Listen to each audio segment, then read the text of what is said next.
എല്ലാ പ്രിയപ്പെട്ടവർക്കും സ്വാഗതം. ശ്രീലക്ഷ്മി എംഎസ് ആണ്. അപ്പോൾ ഇന്ന് എന്നോടൊപ്പം ഉള്ളത് സ്റ്റാൻഫോർഡ് സർവകലാശാല പുറത്തിറക്കിയ ലോകത്തെ മികച്ച ശാസ്ത്രജ്ഞരിൽ ഇടം നേടിയ നമ്മുടെ കൊല്ലം സ്വദേശിനി ഡോക്ടർ ആർ സിന്ധു ആണ്. സിന്ധു മാമിൻ്റെ പരിപാടിയിലേക്ക് സ്വാഗതം. മാം, അപ്പോൾ വലിയ അഭിമാനമാണ് ഇങ്ങനെ ഒരു രംഗത്തെത്തുന്നത് നമ്മുടെ കൊല്ലംകാരി എന്ന നിലയിൽ തന്നെ. ഒപ്പം നമ്മുടെ TKM എഞ്ചിനീയറിംഗ് കോളേജിലെ അധ്യാപികയാണ് അല്ലേ? അതെ. ഓക്കെ. TKM ഇൻസ്റ്റിറ്റ്യൂട്ട് ഓഫ് ടെക്നോളജിയാണ്. TKM എഞ്ചിനീയറിംഗ് കോളേജിന്റെ സിസ്റ്റർ ഇൻസ്റ്റിറ്റ്യൂട്ട്. ഓക്കെ, അവിടെയാണ്. അപ്പം മാം ഇപ്പൊ ഈ ഒരു മേഖലയിലേക്ക് ഒരുപാട് അംഗീകാരം, അതോടൊപ്പം തന്നെ ഫെലോഷിപ്പുകളൊക്കെ കിട്ടിയിട്ടുണ്ട് അല്ലേ? അതെ. എങ്ങനെയാണ് അതിലേക്കുള്ള ഒരു ഇതൊക്കെ ഒന്ന് പറയാമോ? ഞാൻ എൻ്റെ MSc ചെയ്തത് കൊച്ചിൻ യൂണിവേഴ്സിറ്റിയിലാണ്, ബയോടെക്നോളജിയിൽ. അത് കഴിഞ്ഞ് MPhil സ്കൂൾ ഓഫ് ബയോസയൻസിൽ കോട്ടയത്താണ് ജോയിൻ ചെയ്തത്. MPhil ഫസ്റ്റ് റാങ്കിൽ തന്നെ പാസ് ഔട്ട് ആയത്. MPhil പഠിക്കുമ്പോൾ തന്നെ ആയിരുന്നു കല്യാണം. അത് കഴിഞ്ഞ് PhDക്ക് ജോയിൻ ചെയ്തത്. ഹസ്ബൻഡ് ഒരു വലിയ സപ്പോർട്ടാണ് റിസർച്ച് ഫീൽഡിൽ കണ്ടിന്യൂ ചെയ്യാനുള്ള. ഫാമിലിയുടെ ഒരു സപ്പോർട്ട് എപ്പോഴും നമ്മുടെ പേരൻസിന്റെ ഉണ്ടാവും. അതിനുപരിയായിട്ട് ഹസ്ബൻഡ് ഒരു സപ്പോർട്ടാണ് ഇങ്ങനെ ഒരു എക്സൽ ചെയ്ത് പോകാനായിട്ടുള്ളൊരു കാരണം പ്രധാനമായിട്ടും. PhDക്ക് കഴിഞ്ഞ് അതിനുശേഷമാണ് മോളുണ്ടായതൊക്കെ. അത് കഴിഞ്ഞ് post doctoral fellowship Rajiv Gandhi centre for ബയോടെക്നോളജിയിൽ ജോയിൻ ചെയ്ത് 2 വർഷം. അത് കഴിഞ്ഞ് സയന്റിസ്റ്റ് ആയിട്ട് CSIR ലിസ്റ്റിൽ ബയോടെക്നോളജി ഡിവിഷനിൽ ജോയിൻ ചെയ്തു. അവിടെയാണ് ഏറ്റവും വലിയൊരു ടേണിംഗ് പോയിന്റ് ഉള്ളത്. അവിടെ ഞാൻ ജോയിൻ ചെയ്തത് പ്രൊഫസർ അശോക് പാണ്ഡെ സാറിന്റെ കൂടെയാണ്. സാറാണ് ഇന്ത്യയിൽ ബയോടെക്നോളജിയിൽ നമ്പർ 1 സയന്റിസ്റ്റും അതുപോലെ വേൾഡിൽ 4th പൊസിഷൻ നിൽക്കുന്ന സയന്റിസ്റ്റാണ്. സാറിന്റെ ഇതെന്ന് പറഞ്ഞ ഒരു നല്ല ടീം വർക്കാണ്. അത്രയും വലിയൊരു സാറാണ് നമുക്ക് തോന്നുന്നില്ല. നമ്മളെ എല്ലാവരെയും ഒന്നിച്ച് കൈപിടിച്ച് നല്ലൊരു ടീം ഉണ്ടാക്കി വർക്ക് ചെയ്യാണ്. അതിൽ പ്രധാനമായിട്ടും doctor Madhavan, doctor Rajeev, doctor Vinod, ഞാൻ, സാർ. അതൊരു നല്ല ടീമായിരുന്നു. ഞങ്ങൾ 5 പേരും തുടർച്ചയായിട്ട് ഈ 4 വർഷമായിട്ടും വേൾഡിലെ ടോപ്പ് 2% സയന്റിസ്റ്റിന്റെ ലിസ്റ്റിലുണ്ട്. ഓക്കെ.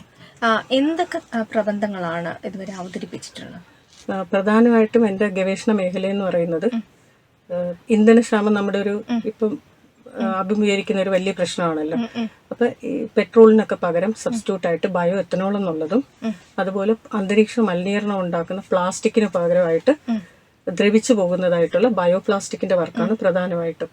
പിന്നെ ഫുഡ് വേസ്റ്റിൽ നിന്ന് വാല്യൂ ആഡഡ് പ്രോഡക്ട്സ് ഉണ്ടാക്കുന്ന മൂല്യവർദ്ധിത ഉൽപ്പന്നങ്ങൾ ഉണ്ടാക്കുന്ന വർക്കും ചെയ്യുന്നുണ്ട്. പിന്നെ പല വിദേശ സർവകലാശാലകളുടെയും വിസിറ്റിംഗ് പ്രൊഫസറായിട്ട് വർക്ക് ചെയ്യാനായിട്ടുള്ള ഒരു അവസരം കിട്ടിയിട്ടുണ്ട്. അത് നമ്മുടെ റിസർച്ചിന്റെ പബ്ലിക്കേഷൻ വരുമ്പോൾ മറ്റുള്ളവർ അത് കണ്ടിട്ട് നമ്മളെ ഇൻവൈറ്റ് ചെയ്ത് അവിടുത്തെ മിനിസ്ട്രിയുടെ ഫെലോഷിപ്പിലാണ് എല്ലാം പോകാൻ പറ്റിയിട്ടുള്ളത്. അതിലേറ്റവും പ്രധാനപ്പെട്ട ഫെലോഷിപ്പ് എന്ന് പറഞ്ഞാൽ യൂറോപ്യൻ യൂണിയന്റെ മേരി ക്യൂറി ഫെലോഷിപ്പ്. അതിൽ ഇറ്റലിയിലും വർക്ക് ചെയ്യാൻ പറ്റിയിട്ടുണ്ട്. ഇറ്റലിയുടെ യൂണിവേഴ്സിറ്റി ഓഫ് നേപ്പിൾസിലും അതുപോലെ സ്പെയിനിന്റെ യൂണിവേഴ്സിറ്റി ഓഫ് ഗൈനിലും വർക്ക് ചെയ്യാൻ പറ്റിയിട്ടുണ്ട്. പിന്നുള്ളത് ലോകത്തിലെ ടോപ്പ് 10 യൂണിവേഴ്സിറ്റീസിൽ വരുന്നതാണ് സ്വിറ്റ്സർലൻഡിലെ EPFL എന്ന് പറയും. അതാണ് ലോകത്തെ ഏറ്റവും കൂടുതൽ വിദേശ വിദ്യാർത്ഥികൾ പഠിക്കുന്ന ഒരു സർവകലാശാല. അപ്പൊ അവിടെ 4 പ്രാവശ്യം അവിടുത്തെ സ്കോളർഷിപ്പിൽ വിസിറ്റിംഗ് സയന്റിസ്റ്റ് ആയിട്ട് പോകാൻ പറ്റിയിട്ടുണ്ട്. അതൊരു വലിയൊരു എക്സ്പീരിയൻസ് ആയിരുന്നു. പിന്നെ ഇപ്പൊ ഈ വർഷം തന്നെ ബ്രസീലില് ബയോ എനർജി ഏരിയയിൽ വേൾഡിലെ നമ്പർ 1 ഇൻസ്റ്റിറ്റ്യൂട്ട് ആണ്. അവിടെ വിസിറ്റിംഗ് പ്രൊഫസറായിട്ട് 1 മാസം പോകാനായിട്ട് പറ്റിയിട്ടുണ്ട്. 10-20 രാജ്യത്തോളം പോകാനായിട്ടുള്ള ഒരു അവസരം കിട്ടിയിട്ടുണ്ട്. എല്ലാം അവിടുത്തെ മിനിസ്ട്രിന്ന് ഇൻവൈറ്റ് ചെയ്ത് ഫുൾ എക്സ്പെൻസ് അവര് തന്നെ മീറ്റ് ചെയ്ത് നമ്മൾ പോവാൻ മാത്രം മതി. അപ്പം അങ്ങനെയാണ് എല്ലായിടവും പോകാൻ പറ്റിയിട്ടുള്ളത്. എങ്ങനെയായിരുന്നു നമ്മുടെ നാട്ടിൽ നിന്നും ഇത്തരം രാജ്യങ്ങളിലേക്ക് പോയപ്പോഴുള്ള ഒരു എക്സ്പീരിയൻസ് എങ്ങനെയായിരുന്നു? മറ്റുള്ളിടത്തെല്ലാം പോയപ്പോൾ ഏറ്റവും വ്യത്യസ്തമായിട്ട് ഫീൽ ചെയ്തതെന്ന് വെച്ചാൽ നമുക്ക് ഇവിടെ നിൽക്കുമ്പോൾ നമുക്ക് തോന്നും നമ്മളൊന്നും അല്ലെന്ന്. മറ്റുള്ളിടത്ത് പോകുമ്പോഴാണ് നമ്മുടെ ഒരു വാല്യൂ ശരിക്കും തിരിച്ചറിയുന്നത്. ഇപ്പൊ എന്നെ സംബന്ധിച്ച് ഇപ്പൊ കേരളത്തിൽ നിൽക്കുന്നതിനെക്കാട്ടിയും വാല്യൂ ആയിരിക്കും നാഷണൽ ലെവലില്, അതിനെക്കാട്ടിയും വാല്യൂ ആണ് ഇന്റർനാഷണൽ ലെവലില്. ഓക്കെ. ഒരു സയന്റിസ്റ്റ് എന്ന നിലയിൽ മാം ആഗ്രഹിക്കുന്നത് എന്താണ് നമ്മുടെ നാട്ടില്? സൊസൈറ്റിക്ക് ബെനിഫിറ്റ് ആയിട്ടുള്ള വർക്ക് ചെയ്യണമെന്നുള്ളത്. എന്റെ കൂടുതൽ വർക്കും അങ്ങനത്തെ തന്നെയാണ്. ഇപ്പം ഗ്രീൻ ഹൗസ് ഗ്യാസ് എമിഷൻ വഴി ഈ ഓസോൺ താപനിലയുടെ ഓസോണിന്റെ ഇത് പാളികളിലുള്ള ഇത് വന്ന് അന്തരീക്ഷം ചൂട് കൂടുന്ന ഒരവസ്ഥയില്ലേ. അപ്പൊ അതൊക്കെ കൂടുതലും ഈ പെട്രോളിയം ഉൽപ്പന്നങ്ങളുടെയൊക്കെ അമിതമായിട്ടുള്ള ഉപയോഗം ഒരു കാരണമാണ്. അപ്പൊ അതിന് സബ്സ്റ്റിറ്റ്യൂട്ട് ആയിട്ട് ഈ വേസ്റ്റിൽ നിന്ന് എത്തനോൾ ഉണ്ടാക്കി പെട്രോളുമായിട്ട് ചേർത്ത് ഉപയോഗിക്കുന്ന ആ ഒരു വർക്കാണ് പ്രധാനമായിട്ടും ചെയ്തുകൊണ്ടിരിക്കുന്നത്. പിന്നെ പ്ലാസ്റ്റിക്കിന് പകരമായിട്ടുള്ള ബയോ പോളിമർ ഉണ്ടാക്കുന്ന ദ്രവിച്ചു പോകുന്ന പ്ലാസ്റ്റിക്. ഇത് കൂടാതെ വേസ്റ്റിൽ നിന്ന് മൂല്യവർദ്ധിത ഉൽപ്പന്നങ്ങൾ ഉണ്ടാക്കുന്നത്. അപ്പൊ അതിന്റെ ഒരു പ്രോജക്റ്റ് ഇപ്പൊ ഗവൺമെന്റ് പറഞ്ഞിട്ട് ഇപ്പൊ നാളെ CM-നും കൊടുക്കുന്നുണ്ട് അങ്ങനെ ഒരു പ്രോജക്റ്റ്. കൊല്ലം ജില്ലയുടെ ആയിട്ട് വേസ്റ്റ് മാനേജ്മെന്റ്, ഫുഡ് ഇൻഡസ്ട്രീസിന്റെ ഒരു വേസ്റ്റ് മാനേജ്മെന്റിന്റെ പ്രോജക്റ്റ്. അപ്പൊ കൊല്ലം കോർപ്പറേഷന്റെ ആയിട്ട് പ്രസന്നാണസ് മാഡത്തിന്റെ സ്പെഷ്യൽ റിക്വസ്റ്റ് ആയിട്ടാണ് ചക്കയിൽ നിന്നും മൂല്യവർദ്ധിത ഉൽപ്പന്നങ്ങൾ ഉണ്ടാക്കുന്നതിനുള്ള ഒരു പ്രപ്പോസൽ കൊടുക്കാൻ പറഞ്ഞു. അപ്പൊ അത് കോർപ്പറേഷനിലൊക്കെ വെച്ചത് സാങ്ഷനായി കിടക്കുകയാണ്. അപ്പൊ അതിൽ പ്രധാനമായിട്ടും ചക്കക്കുരുന്ന് എനർജി ബാറായിട്ട്, അതായത് ഒരുപാട് ന്യൂട്രിയൻസ് ഉണ്ട് ചക്കക്കുരുവില്, സോഡിയം, പൊട്ടാസ്യം, പ്രോട്ടീൻ, അതുപോലെ അതിൽ നിന്നുള്ളൊരു ന്യൂട്രിയൻ ബാർ ഉണ്ടാക്കുന്നതും. അതുപോലെ ചക്ക ഒരു സീസണൽ ഫ്രൂട്ട് ആണല്ലോ, അപ്പൊ എപ്പോഴും അവൈലബിൾ അല്ല. അപ്പം ഈ ഇടിച്ചക്ക പോലുള്ളത് പ്രിസർവ് ചെയ്ത് ഈ സീസൺ അല്ലാത്ത ടൈമിലും ഉപയോഗിക്കാൻ പറ്റുന്ന രീതിയിലുള്ള അങ്ങനെ ഒരു ഇതും ചെയ്യുന്നുണ്ട്. ഓക്കെ, നമ്മളുടെ നാട്ടിൽ നിന്നും ഈ ഇത്രയും രാജ്യങ്ങളിലേക്കൊക്കെ പോയി പ്രബന്ധങ്ങൾ അവതരിപ്പിച്ചു, അല്ലെങ്കിൽ ഇവിടെ നിന്നും ഒരു സയന്റിസ്റ്റ് അവിടെ പോകുന്നു, എത്രത്തോളം നമ്മളെ കുട്ടികൾക്ക് ഇത് സാധ്യമാകും മാമിന്റെ ഒരു ഇത്രയും കാലത്തൊരു ജീവിതം വെച്ചിട്ട്? ഇപ്പൊ ഞാൻ ആദ്യമായിട്ട് പുറത്തുപോയി തുടങ്ങിയത് അശോക് പാണ്ഡെ സാറിന്റെ ടീമിനൊപ്പം വന്നതിന് ശേഷമാണ്. അതിനു മുന്നേ അവസരം കിട്ടിയിട്ടുണ്ട്, PhD തന്നെ US ചെയ്യാൻ അവസരം കിട്ടി. പക്ഷെ വീട്ടിൽ നിന്ന് മാറി നിൽക്കാൻ പറ്റുന്ന ഒരു സിറ്റുവേഷൻ അല്ലാത്തത് കൊണ്ട് പോകാഞ്ഞതാണ്. അപ്പൊ സാറിന്റെ ഒരു ടീമിനൊപ്പം വന്നതിന് ശേഷവും മോളൊരു 5ാം ക്ലാസ് ആയ, അതിന് മുന്നേ അവസരം കിട്ടിയിട്ടും പോയില്ല. നമുക്ക് ലേഡീസ് ആകുമ്പം ഫാമിലി ഒരു വലിയ ഫാക്ടറാണ്. ഫാമിലിയിൽ നിന്ന് പോകാൻ വിട്ടാലും നമുക്ക് പോകാൻ പറ്റില്ല, ചെറിയ കുട്ടിയെ വിട്ടിട്ടാ. മകൾ 5ാം ക്ലാസ് ആയതിനു ശേഷമാണ് ഞാൻ പുറത്തു പോയി തുടങ്ങുന്നത്. അപ്പൊ ആദ്യമായിട്ട് പോകാൻ പറ്റിയത് തൈവാന്റെ മിനിസ്ട്രിയുടെ ഒരു ഫെലോഷിപ്പിൽ 2 ആഴ്ചത്തെ ഒരു ട്രെയിനിങ്ങിനായിട്ടായിരുന്നു. അപ്പൊ നമ്മൾ പോകുമ്പോഴാണ് മനസ്സിലാവും നമ്മളെ നാട്ടിനെ കാട്ടിയും എല്ലാ കാര്യങ്ങളും മറ്റു രാജ്യങ്ങളിൽ അഡ്വാൻസ്ഡ് ആണ്. ഇവിടെ 6 മാസം കൊണ്ട് ചെയ്യുന്നത് അവിടെ 1 മാസം മതി. അവരെല്ലാരും നല്ല പ്ലാൻഡ് ആയിട്ടാണ് എല്ലാ വർക്കും ചെയ്യുന്നത്. 6 ദിവസം 7 ദിവസം ഒന്നും അവർ വർക്ക് ചെയ്യത്തില്ല. മൺഡേ ടു ഫ്രൈഡേ മാത്രമേ വർക്ക് ചെയ്യത്തുള്ളൂ. ബാക്കി 2 ദിവസം അവര് വീക്കെൻഡ്സ് സെലിബ്രേറ്റ് ചെയ്ത് അവരുടെ ഫ്രഷ് ആയിട്ടായിരിക്കും മൺഡേ വന്ന് വർക്ക് ചെയ്യുന്നത്. അതാണ് മാറ്റി വെക്കുകയാണ് ചെയ്യുന്നത്. അപ്പൊ നമ്മൾ നോക്കുമ്പോൾ ഭയങ്കര പ്രൊഡക്റ്റീവ് ആണ് വേറെ ഏത് ഇത് നോക്കിയാലും. പിന്നെ നമ്മുടെ നാട്ടിലുള്ള കുട്ടികൾക്ക് ഞാൻ കാണുന്ന ഒരു ബുദ്ധിമുട്ടെന്ന് പറഞ്ഞാൽ എസ്പെഷ്യലി മലയാളീസ്, അവര് ഒരു ഇൻഹിബിഷൻ ആയിരിക്കും, അവർക്ക് എപ്പോഴും ഒരു കോൺഫിഡൻസ് കുറവാണ്. ലാംഗ്വേജ് ഇംഗ്ലീഷ് നന്നായിട്ട് സംസാരിക്കാൻ പറ്റത്തില്ല എന്നുള്ളൊരു ബുദ്ധിമുട്ടാണ്. നമ്മൾ പുറത്ത് പല രാജ്യം പോകുമ്പോൾ അറിയാം, US അല്ലെങ്കിൽ UK ഒഴിച്ച് ബാക്കി ഒരിടത്തും, ഹോങ്കോങ്, ബാക്കി ഒരു സ്ഥലത്തും ഇംഗ്ലീഷ് അല്ല സംസാരിക്കുന്നത്. ഇപ്പൊ സ്വിറ്റ്സർലൻഡ് പോവുകയാണെങ്കിൽ അവിടെ ഫ്രഞ്ചാണ് സംസാരിക്കുന്നത്, ജർമ്മനിയിൽ ജർമ്മനാണ്, ഫ്രാൻസിൽ പോയ ഫ്രഞ്ചാണ്, ഇറ്റലി പോയ ഇറ്റാലിയൻ ആണ്, സ്പെയിൻ പോയ സ്പാനിഷ് ആണ്, തൈവാൻ പോയ തൈവാനാണ്, ചൈന ചൈനീസ്, അങ്ങനെ എവിടെയാണെങ്കിലും വേറെ ലാംഗ്വേജ് ആണ് യൂസ് ചെയ്യുന്നത്. അവരുടെ ഇംഗ്ലീഷ് ആയിട്ട് നോക്കുമ്പോൾ നമ്മുടെ ഇംഗ്ലീഷ് ഫാർ ബെറ്റർ ആണ്. അപ്പം നമ്മൾ അവിടെയൊക്കെ പോകുമ്പോഴാണ്, ആദ്യം പോകുമ്പോൾ എനിക്കും തോന്നും നമ്മൾ എങ്ങനെ അവരെ സംസാരിക്കും, അവരെ ആക്സെന്റ് മനസ്സിലാവും, അങ്ങനെ ഒരു ബുദ്ധിമുട്ടേ ഇല്ല. ഓക്കെ, നമുക്ക് അത്തരത്തിലുള്ള ബുദ്ധിമുട്ടുള്ളവര് അറിയാൻ വേണ്ടി പറഞ്ഞാണ് അവിടെ ചെല്ലുമ്പോ നമ്മള് രാജാവാണ്. നമ്മള് വർക്കില് സിൻസിയറായിട്ട് ചെയ്യാമെങ്കിൽ പുറത്തു പോയാൽ നമ്മള് രാജാവാണ്. അതെ, ആണ്. അതുകൊണ്ടാണ് അവര് നമ്മളെ ഇൻവൈറ്റ് ആണ്, മിടുക്കരാണ്. അവർക്ക് ആ ഒരു കോൺഫിഡൻസ് കുറവിന്റെ പ്രശ്നമാണ്. ഓക്കെ, മനസ്സിലാവുന്നുണ്ട്. നമ്മളെ ഒരു കോൺഫിഡൻസ് ലെവലിന്റെ പ്രശ്നമല്ലാതെ നമ്മളെ കുട്ടികളെല്ലാം മിടുക്കരാണ്. ഇപ്പൊ മാം എന്തെങ്കിലും പുസ്തകങ്ങൾ കൂടി ചെയ്തിട്ടുണ്ടല്ലോ? 3 ബുക്ക് പബ്ലിഷ് ആയിട്ടുണ്ട്. അത് എന്റെ റിസർച്ച് ഏരിയ റിലേറ്റഡ് ആയിട്ടുള്ള Elsevier ആണ് പബ്ലിഷ് ചെയ്തിട്ടുള്ളത്. ഇപ്പൊ 2024 2 ബുക്ക് പബ്ലിഷ് ആവും. ഒന്ന് ഫുഡിൽ ഉപയോഗിക്കുന്ന പിഗ്മെന്റ്സിനെ കുറിച്ചുള്ള ഒരു ബുക്കാണ്, രണ്ടാമത്തത് ബയോ എനർജിയുടെ ആണ്. രണ്ടും Elsevier തന്നെയാണ് പബ്ലിഷ് ചെയ്യുന്നത്. ചെയ്യാൻ പോകുന്നതാണ്. ഇൻ പ്രസ് ആണ് ഇപ്പം TKM കോളേജിലാണ് അല്ലെ? ഞാൻ സെൻട്രൽ ഗവൺമെന്റിന്റെ CSIR NIST എന്ന് പറയും, national institute for inter disciplinary science and technology, പഴയ റീജിയണൽ റിസർച്ച് ലബോറട്ടറി ട്രിവാൻഡ്രത്താണ്. അവിടെ സയന്റിസ്റ്റ് ആയിട്ട് വർക്ക് ചെയ്തോണ്ടിരുന്നത്. എന്റെ അമ്മ ഒരു ബെഡ് റിഡൺ ആയി 2021. അപ്പോഴാണ് ഈ ജോലിയിലോട്ട് ഞാൻ മാറി ഇവിടെ പ്രൊഫസറും ടീം റിസർച്ച് ആയിട്ട് ജോയിൻ ചെയ്ത് ഡിപ്പാർട്ട്മെന്റ് ഓഫ് ഫുഡ് ടെക്നോളജിയിൽ. എനിക്ക് തോന്നുന്നു ഇപ്പോ മാം ഇപ്പോ ഇത്രയും നാളായിട്ട്, അല്ലെങ്കിൽ ഈ പറയുമ്പോൾ ഈ സർവകലാശാലയിൽ നിന്നിവിടെ നേടിയ ഒരു കൊല്ലംകാരി എന്ന നിലയിൽ എത്ര പേര് പക്ഷെ ഇത് മനസ്സിലാക്കുന്നുണ്ട്, ഇത് അറിയുന്നുണ്ട്, ഇങ്ങനൊരു വ്യക്തി നമ്മളെ കൊല്ലംകാരിയായിട്ടുണ്ട് എന്നുള്ളത്? എനിക്ക് തോന്നുന്നു TKM ഇൻസ്റ്റിറ്റ്യൂട്ടിൽ വന്നതിന് ശേഷമാണ് കൊല്ലത്ത് ഇങ്ങനെ ഒരാളുണ്ടെന്ന് അറിയുന്നത്. ഇതിന് മുന്നേ എന്ന് പറഞ്ഞാല് 2% സയന്റിസ്റ്റിൽ വന്നാലും നാഷണലായിട്ട് പല അവാർഡ്സും കിട്ടിയിട്ടുണ്ട്. ഒരിക്കൽ പോലും പത്രത്തിലോ ഒന്നിലും കൊടുക്കില്ല. TKM ഇൻസ്റ്റിറ്റ്യൂട്ടിൽ വന്നതിന് ശേഷമാണ് പത്രത്തിലൊക്കെ വന്ന് എല്ലാരും ഇങ്ങനെ അറിഞ്ഞു തുടങ്ങുന്നത്. അല്ലാതെ അങ്ങനെ ഒരു പബ്ലിസിറ്റിക്ക് വേണ്ടി അങ്ങനെയൊന്നും ചെയ്യാറില്ല. ഇപ്പൊ ഇങ്ങനെ അറിഞ്ഞു തുടങ്ങിയപ്പോൾ നമ്മളുടെ ജനം അല്ലെങ്കിൽ നമ്മുടെ കൊല്ലംകാര് അല്ലെങ്കിൽ പ്രിയപ്പെട്ടവർ മാമിൽ നിന്നും പ്രതീക്ഷിക്കുന്ന എന്താന്ന് തോന്നിയിട്ടുണ്ട്? എല്ലാരും പ്രധാനമായിട്ട് ആദ്യം പറഞ്ഞു കേൾക്കുന്ന ഒരു കാര്യം എന്ന് വെച്ചാല് ഇത്രയും സിമ്പിൾ ആയിട്ടുള്ള ഒരാളായതുകൊണ്ട് അങ്ങനെ ഒരു പൊസിഷൻ ഉണ്ടെന്ന് ആരും മനസ്സിലാക്കത്തില്ല. അത് എല്ലാവരും പറയുന്ന ഒരു കാര്യമാണ് ശരിക്കും.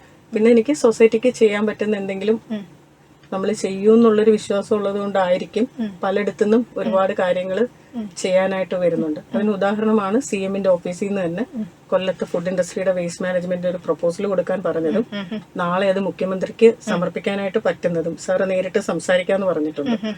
പിന്നെ മേയറുടെ ആണെങ്കിലും എന്റെ അടുത്തോട്ട് തന്നെ വന്നൊരു പ്രപ്പോസലാണ് ചക്കയിൽ നിന്ന് മൂല്യവർദ്ധൻ. അതുപോലെ കാഷ്യൂ ഡെവലപ്മെന്റ് കോർപ്പറേഷനിലെ വർക്കുണ്ട്. പിന്നെ ഒത്തിരി ഫുഡ് ഇൻഡസ്ട്രീസിൽ നിന്ന് ഈ സൊസൈറ്റിക്ക് ബെനിഫിറ്റ് ആയിട്ടുള്ളതും അല്ലെങ്കിൽ പുതിയതായിട്ടുള്ള പ്രോഡക്റ്റ് ഉണ്ടാക്കാനായിട്ടും ഒക്കെ അന്വേഷണങ്ങൾ വരാറുണ്ട്, പറ്റുന്നത് ചെയ്യാറുണ്ട്. ഇനി കൂടുതൽ ഇതുമായി ഉള്ള പരീക്ഷണങ്ങളിലൊക്കെയാണോ ഏർപ്പെടാനായിട്ട് ആഗ്രഹിക്കുന്നത്? ഇതിന്റെ തന്നെ കണ്ടിന്യൂ ചെയ്യാൻ വേണ്ടിയാണ്. പിന്നെ ഒരിക്കലും ഒരു അച്ചീവ്മെന്റിന് വേണ്ടി ഇതുവരെ വർക്ക് ചെയ്തിട്ടില്ല. അത് ഞങ്ങളുടെ അച്ഛൻ തന്നൊരു പാഠമാണ്. അച്ഛൻ എപ്പോഴും നമുക്ക് പറയാറുള്ളതെന്ന് വെച്ചാൽ പൊസിഷൻസ് എപ്പോഴും ടെമ്പററി ആണ്, പക്ഷെ അച്ചീവ്മെന്റ്സ് എപ്പോഴും പെർമനന്റ് ആണ്. പക്ഷെ ഒരു അച്ചീവ്മെന്റിന് വേണ്ടി ഒരിക്കലും വർക്ക് ചെയ്യില്ല.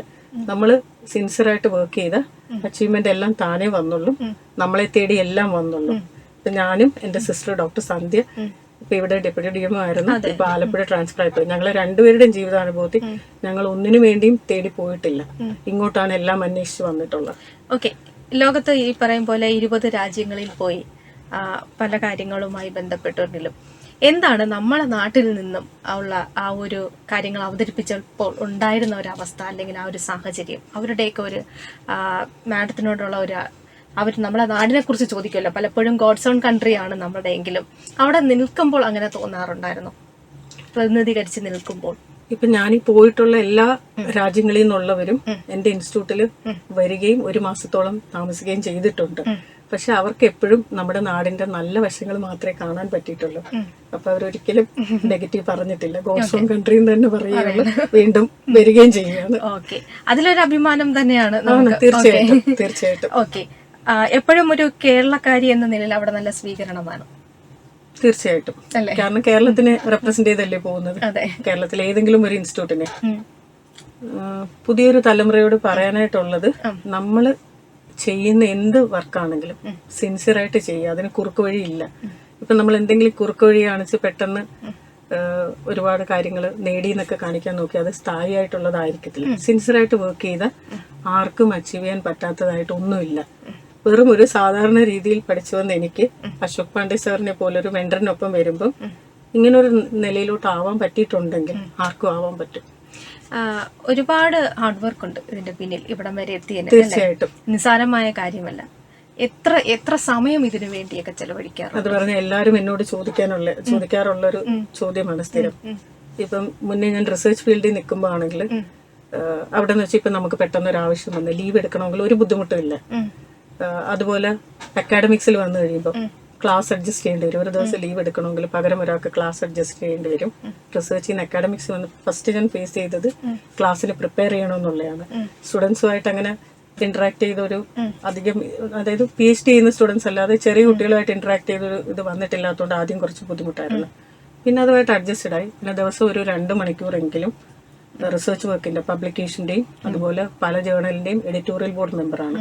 അതിന് വേണ്ടിയിട്ടുള്ള വർക്കും ചെയ്യും. അതുകൊണ്ടാണ് 2 വർഷമായിട്ട് റിസർച്ചിൽ നിന്ന് വിട്ട് അക്കാഡമിക്സിൽ വന്നെങ്കിലും തുടർച്ചയായിട്ട് അത് മെയിൻറ്റെയിൻ ചെയ്ത് കൺസിസ്റ്റന്റ് ആയിട്ട് പോകാനായിട്ട് പറ്റുന്നത്. ഓക്കെ, നമ്മള് കുട്ടികളോട് ചോദിക്കുമ്പോൾ പലരും പറയാറുണ്ട്, ഈ ഭാവിയിൽ നിങ്ങൾക്ക് ആരാകണം എന്ന് ചോദിച്ചാൽ പറയും ഡോക്ടർ, എഞ്ചിനീയർ, വക്കീൽ, സയന്റിസ്റ്റ്, അങ്ങനെയൊക്കെയാ പറയാം. ഒരുപക്ഷെ മാമിന്റെ കുട്ടിക്കാലത്ത് ഒരു അംബീഷൻ ഇത് തന്നെയായിരുന്നു? ഒരിക്കലും അല്ല. സയന്റിസ്റ്റ് എന്നൊക്കെ ഞാൻ എന്റെ 1ാം ക്ലാസ് ഞാൻ മോറൽ സയൻസ് പഠിക്കുമ്പം എല്ലായിടവും ദൈവത്തിന്റെ ഒരു സാന്നിധ്യം ഉണ്ടെന്നുള്ളതിന് ഒരു എക്സാമ്പിൾ ആയിട്ട് പറയുന്ന ഒരു സയന്റിസ്റ്റ് ചന്ദ്രനിൽ പോവുകയാണെങ്കിലും പോകുമ്പോൾ ദൈവമേ എന്ന് വിളിക്കുമെന്ന്, ഒരു അപകടം ഉണ്ടാവാതിരിക്കും. അപ്പൊ ദൈവം ഉണ്ടെന്നുള്ളതിന് ഒരു പ്രൂഫായിട്ട് സയന്റിസ്റ്റ് എന്നുള്ള ആവുമെന്ന് ഒരിക്കലും ചിന്തിച്ചിട്ടില്ലാത്ത കാര്യമാണ്. അങ്ങനെ ഇന്നതാവണം അങ്ങനൊന്നും വിചാരിച്ച് പഠിച്ചതല്ല.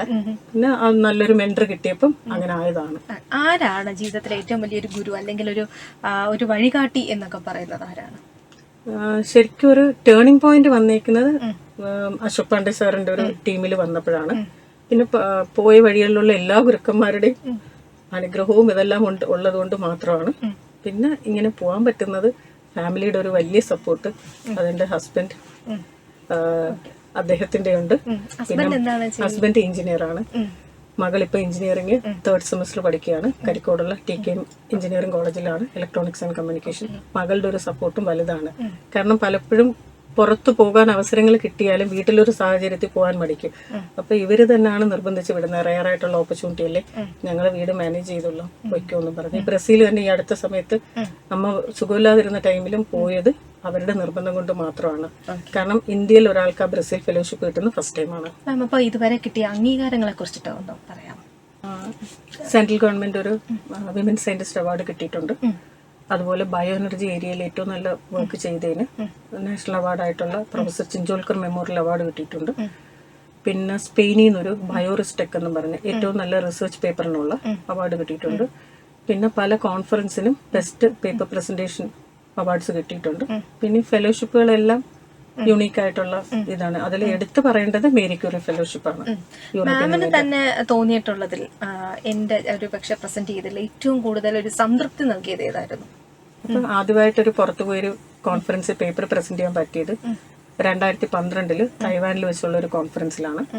അതിന് ബെസ്റ്റ് പേപ്പർ പ്രസന്റേഷൻ അവാർഡും ഉണ്ടായിരുന്നു. അതാണ് ഏറ്റവും അധികം സന്തോഷം ആദ്യം തോന്നിയൊരു കാര്യം. പിന്നെ നമ്മൾക്ക് പലതും കിട്ടിക്കൊണ്ടിരിക്കുമ്പോൾ അങ്ങനെ പ്രത്യേകിച്ചൊന്നും തോന്നാറില്ല. അതാണ് സത്യം. എങ്കിലും നമ്മൾ ഒരാളെ കണ്ടപ്പോൾ ഒരു പക്ഷേ ജീവിതത്തിൽ ആ വ്യക്തിയോട് അല്പനേരം ചെലവഴിക്കാൻ കഴിഞ്ഞത് ഒരു ഭാഗ്യമായെന്ന് നമ്മൾ തോന്നുന്നു. അങ്ങനെ ഒരു വ്യക്തിത്വമുണ്ടോ?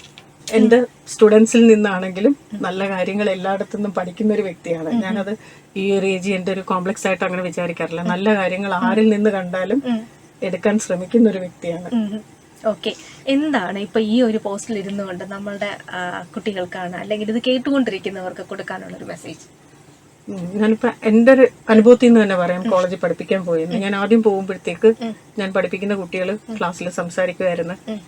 പഠിക്കാൻ അത്ര നല്ലതല്ലാത്തവരും ഉണ്ടായിരുന്നു, ഡിസിപ്ലിൻ അല്ലാത്തവരും ഉണ്ട്. പക്ഷെ ആ കുട്ടികളെയൊക്കെ മാറ്റിയെടുക്കാൻ പറ്റി. അവര് നമ്മൾ സ്നേഹത്തിലൂടെ അവരെ നല്ല പഠിക്കുന്ന രീതിയിലും സ്വഭാവത്തിലും മാറ്റിയെടുക്കാൻ പറ്റും. ഇന്ന് കുട്ടികൾ പറയുന്ന ഫുഡ് ടെക്നോളജി ഡിപ്പാർട്ട്മെന്റ് അമ്മയാണെന്ന്. അതാണ് ഏറ്റവും വലിയ അംഗീകാരം. എന്റെ അക്കാഡമിക്സിൽ വന്നിട്ടുള്ള ഏറ്റവും വലിയ സാറ്റിസ്ഫാക്ഷൻ അത് തന്നെയാണ്. അത് നിസ്സാരമല്ല, അത് കിട്ടുക എന്ന് പറയുന്നത് ഭയങ്കര സാറ്റിസ്ഫാക്ഷൻ ആണ്. ഞാനിപ്പോ എനിക്ക് ഒരുപാട് കഴിവുണ്ടെന്നൊന്നും ഞാൻ പറയില്ല. ഞാൻ ആ അശോക് പാണ്ഡെ സാറിനെ പോലെ ഒരു മെന്ററിനൊപ്പം എത്താൻ പറ്റിയത് കൊണ്ടാണ് ഇങ്ങനൊരു രീതിയിലാവാൻ പറ്റിയത്. എന്നെക്കാട്ടിയും കഴിവുള്ള ഒരുപാട് പേരുണ്ടാവും. നല്ലൊരു മെന്റർ കിട്ടിയാൽ ഇതിലും വലിയ പൊസിഷനിൽ എത്താൻ പറ്റും. ഞാൻ TKMൽ വന്ന് ജോയിൻ ചെയ്ത ശേഷം എനിക്ക് TKM ട്രസ്റ്റിൽ നിന്നും അതിൻ്റെ ചെയർമാൻ ഷഹ്റസൽ മുസ്ലിയാർ സർ, അതുപോലെ ട്രഷറർ ജലാൽ സർ, TKM ട്രസ്റ്റിൻ്റെ എക്സിക്യൂട്ടീവ് ഡയറക്ടർ അയൂബ് സർ, അതുപോലെ TKM ഇൻസ്റ്റിറ്റ്യൂട്ട് ഓഫ് ടെക്നോളജിയിലെ principal doctor Chithraprasad sir, dean academics doctor Gopakumar sir, vice principal doctor Gauri, അതുപോലെ എൻ്റെ ഡിപ്പാർട്ട്മെൻറ്റ് ഓഫ് ഫുഡ് ടെക്നോളജിയിൽ എല്ലാവരുടെ സപ്പോർട്ടും ഉണ്ട്. അതുകൊണ്ട് മാത്രമാണ് ഇപ്പോഴും ഇങ്ങനെ പോകാനായിട്ട് സാധിക്കുന്നത്. അവിടെ നിന്നുള്ളൊരു സപ്പോർട്ട് ഇല്ലെങ്കിൽ ഇതുപോലെ മുന്നോട്ട് പോകാനായിട്ട് പറ്റില്ല. ആ ഒരു സപ്പോർട്ട് കൊണ്ട് മാത്രമാണ് റിസർച്ച് ഫീൽഡിൽ നിന്ന് അതേപോലെ ഈ അക്കാഡമിക്സിൽ വന്നിട്ടും പോകാൻ സാധിക്കുന്നത്. ഓക്കെ, ഒരു കാര്യവും കൂടി ചോദിച്ചോട്ടെ. എന്താണ് ഇപ്പോഴത്തെ നമ്മുടെ നാടിന്റെ സാഹചര്യത്തെ കുറിച്ചിട്ട്, എന്തായാലും ഇത്രത്തോളം പ്രബന്ധങ്ങൾ അല്ലെങ്കിൽ ഇത്തരം വിഷയം കൈകാര്യം ചെയ്തിട്ടുള്ള ഒരു വ്യക്തി എന്നല്ലേ, നമ്മുടെ നാടിന്റെ സാഹചര്യത്തെ കുറിച്ച് എന്ത് തോന്നിയിട്ടുണ്ട്? എല്ലായിടത്തും ഒരു നല്ല രീതിയിൽ നോക്കി ചെയ്യാൻ പറ്റുമെങ്കിൽ നമ്മളെ കേരളത്തിലെ ആൾക്കാരുടെ അത്രയും കഴിവുള്ളവർ ആരുമില്ല. അത് സത്യമായിട്ടുള്ള കാര്യം. അത് നല്ല കാര്യത്തിന് വേണ്ടി ഉപയോഗിക്കാമെങ്കിൽ ഇന്ത്യയിൽ തന്നെ അല്ലെങ്കിൽ വേൾഡിൽ തന്നെ ഏറ്റവും മികച്ച രീതിയിൽ എത്താൻ പറ്റും. ഓക്കെ, അപ്പോൾ ഇപ്പൊ പഠിപ്പിച്ചുകൊണ്ടിരിക്കുന്ന വിഷയവുമായി ബന്ധപ്പെട്ടാണെങ്കിൽ കുട്ടികളോട് പറയുന്നത് എന്തായിരിക്കും? ആ ഒരു വിഷയത്തെ ബേസ് ചെയ്ത് സംസാരിച്ചാൽ. ഇപ്പം ഞാൻ എൻ്റെ കേസിൽ ഞാൻ കൂടുതലും പഠിപ്പിക്കാറുള്ള മൈക്രോബയോളജി അല്ലെങ്കിൽ ഫുഡ് ഇൻഡസ്ട്രി വേസ്റ്റ് മാനേജ്മെന്റ് അല്ലെങ്കിൽ പേറ്റന്റ് ബേസ്ഡ് ആയിട്ടുള്ള പേപ്പേഴ്സാണ്. അതിൻ്റെ ലാബും ഒക്കെയാണ്. അപ്പോൾ ആ കുട്ടികൾക്ക് ഞാൻ പഠിപ്പിക്കുന്നതിൻ്റെ ഒപ്പം തന്നെ പ്രസന്റേഷനിൽ പോയിന്റ്സ് ആയിട്ടുള്ള നോട്ടും കൊടുക്കും, വോയിസ് മെസ്സേജ് ആയിട്ടും കൂടി ഇട്ട് കൊടുക്കും. അതായത് പിന്നിൽ നിൽക്കുന്ന കുട്ടികൾക്കും മനസ്സിലാവട്ടെ എന്നുള്ള രീതിയിൽ അതവർക്ക് ഒരുപാട് പ്രയോജനം ചെയ്യാറുണ്ടെന്ന് പറഞ്ഞ്. പിന്നെ അവർക്ക് പഠിക്കാൻ എന്തെങ്കിലും ബുദ്ധിമുട്ടുണ്ടെങ്കിൽ പേഴ്സണലായിട്ടുള്ള ഒരു അപ്രോച്ചിൽ പേഴ്സണലി വിളിച്ച് സംസാരിച്ച് കഴിയുമ്പോൾ അതെല്ലാം മാറി നല്ല രീതിയിൽ പഠിക്കും. അപ്പൊ അവർക്കൊരു അമ്മ എന്നുള്ളൊരു ഫീലിംഗ് ആണ് എനിക്ക് തോന്നുന്നത്. അവർക്ക് വലിയൊരു ഭാഗ്യമല്ലേ ഇതുപോലെ ഒരു ടീച്ചറിനെ കിട്ടി എന്നുള്ളത്, അല്ലേ? എന്റെയും ഭാഗ്യമല്ല, അങ്ങനെയുള്ള പിള്ളേരെ കിട്ടി. ഓക്കെ, ഇപ്പൊ ഞങ്ങൾക്കും ഭാഗ്യമാണ്. കാരണം വളരെ അപൂർവമായി കിട്ടുന്ന കുറേ അംഗീകാരങ്ങളുള്ള വ്യക്തിയാണ്. ഒരുപക്ഷെ അറിയപ്പെടുന്ന ഈ പറയും പോലെ നമ്മളുടെ സർവകലാശാലയിലെ ഏറ്റവും ടോപ്പായിട്ട് നിൽക്കുന്ന സയന്റിസ്റ്റുകളിൽ ഒരാളാണ്. പ്രത്യേകിച്ച് നമ്മുടെ കൊല്ലം സ്വദേശിനിയാണ്. മാമിനോടൊപ്പം ഇത്ര നേരം ഇരിക്കാൻ കഴിഞ്ഞത് വലിയൊരു അഭിമാനമായി കാണുകയാണ്. ഒപ്പം ഇത്ര നേരം ഞങ്ങളുമായിട്ട് സഹകരിച്ചതിന് കമ്മ്യൂണിറ്റി ഇവന്റ്സിന്റെ നന്ദി അറിയിക്കുന്നു. എനിക്കിങ്ങനൊരു സംസാരിക്കാൻ അവസരം തന്നതിന് ശ്രീലക്ഷ്മിയോടും അതുപോലെ റേഡിയോ ബെൻസിയറിനോടും എൻ്റെ നന്ദി അറിയിക്കുന്നു. അപ്പോൾ ഇത്രയും നേരം നമ്മളോടൊപ്പം ഉണ്ടായിരുന്നത് ഡോക്ടർ ആർ സിന്ധു മാം ആണ്. നന്ദി പറഞ്ഞുകൊണ്ട് പരിപാടിയിൽ നിന്നും ഇവിടെ പറയുന്നു ശ്രീലക്ഷ്മി MS.